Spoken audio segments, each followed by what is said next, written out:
Oi, tudo bem? Estou aí de novo.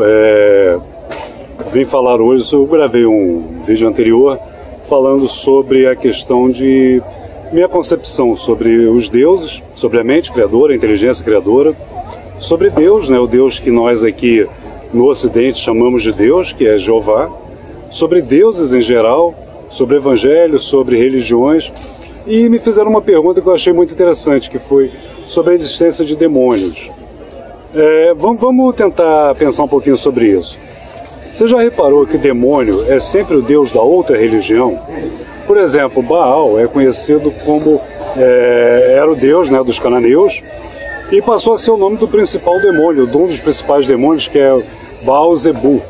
De repente, um deus que para os cananitas era um deus, era inclusive Deus que a quem eles faziam seus pedidos, virou um demônio, alguém que só quer destruir a sua vida. No Brasil, nós temos nos cultos afros a figura de Exu, de Pombogira, de Zé Pilintra, de Ogum, de Oxalá.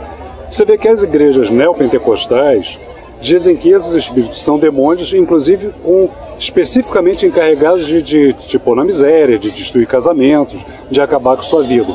O que para a religião afro são deuses ou são espíritos para auxiliar, para ajudar a vida deles, em outras religiões, que é a religião cristã, principalmente a neopentecostal, virou um demônio. Então a gente tem que tomar um cuidado para saber se aquilo que a gente chama de demônio é apenas o deus de outra religião. E vale dizer que uns anos atrás, hoje a gente já não ouve mais falar sobre isso, mas nos anos 80 eu já ouvi várias vezes, foi a época que eu entrei para a igreja evangélica, eu já falei que não sou mais da igreja evangélica hoje, mas quando eu ia evangelizar um católico, ele dizia que eu era da igreja do diabo. Então, para um católico, a igreja evangélica cultuava demônios, e era uma igreja herética. E há pouco tempo teve um vídeo da Ana Paula Valadão, que é a líder da banda, do conjunto, do Ministério Diante do Trono, falou que católicos não tinham salvação. E várias vezes você já ouviu o caso até do pastor que chutou a imagem de Nossa Senhora Aparecida, dizendo que também era um demônio. Então o demônio é sempre o deus da religião alheia. Mas sim, eu acredito que há espíritos que de fato fazem mal e querem fazer mal às pessoas. São os espíritos que estão por aí vagando, sem luz, que são espíritos que provavelmente, né, muitos deles, eu não vou afirmar que todos, eram espíritos de pessoas que quando viveram aqui na Terra eram muito infelizes, eram muito rancorosos, muito cheios de mágoa, e que quando desencarnaram e morreram, agora começou um som aqui, acabaram se tornando espíritos amargos e que carregam essa amargura e que têm prazer em fazer o mal aos outros por estar numa vibração baixa ou com sentimentos ruins até hoje. Então sim, eu acredito que hajam esses espíritos. E da mesma forma, acredito que há espíritos bons que nos protegem deles. Para os cristãos normalmente são os anjos, ou é invocar o Espírito Santo, ou é rezar por um santo, ou nos cultos afros, o Exu também tem essa função de nos proteger dos espíritos ruins. Ou há orixás, como em Yansan, por exemplo, que é encarregada de levar esses espíritos, de tirar do nosso caminho, ou o Molu, ou o Baloaê, que encaminha esses espíritos que estão em trevas para que sejam tratados e cuidados.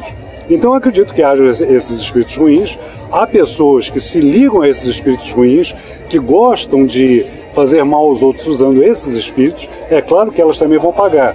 Porque, por exemplo, se eu aqui, no mundo físico, para fazer mal a alguém assim, para contratar alguém para fazer mal a outra pessoa, eu vou ter que me aliar com criminosos, eu vou ter que pagar para criminosos fazer isso. Então eu estou me juntando e me tornando devedor dessas pessoas.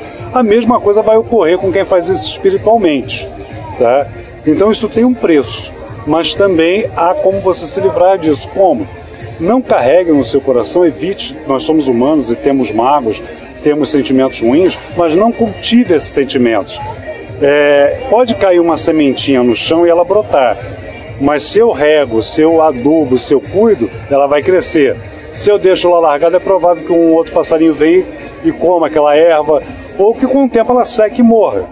Eu não posso impedir que um sentimento ruim me venha, que um pensamento ruim me venha, mas eu posso não cultivá-lo. E se eu cultivo, eu abro as portas para aquilo. Então uma das defesas é, não ande na mesma vibração que esses espíritos andam. E quando a coisa se torna mais grave, vamos dizer que foi uma coisa mais forte, busque ajuda espiritual também, naquilo que você tem fé. Se você é católico e tem fé nos santos, reze para os santos. Se você é evangélico e acredita numa intervenção direta do Espírito Santo ou dos seus anjos, então ore pedindo isso.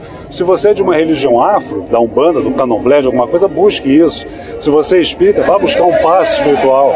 Vou terminar, era isso realmente que eu tinha para falar, porque começou uma aula aqui de dança pro pessoal aqui na praça. Mas é isso aí, gente. Qualquer dúvida, me escreva aqui que eu falo mais sobre isso. Valeu!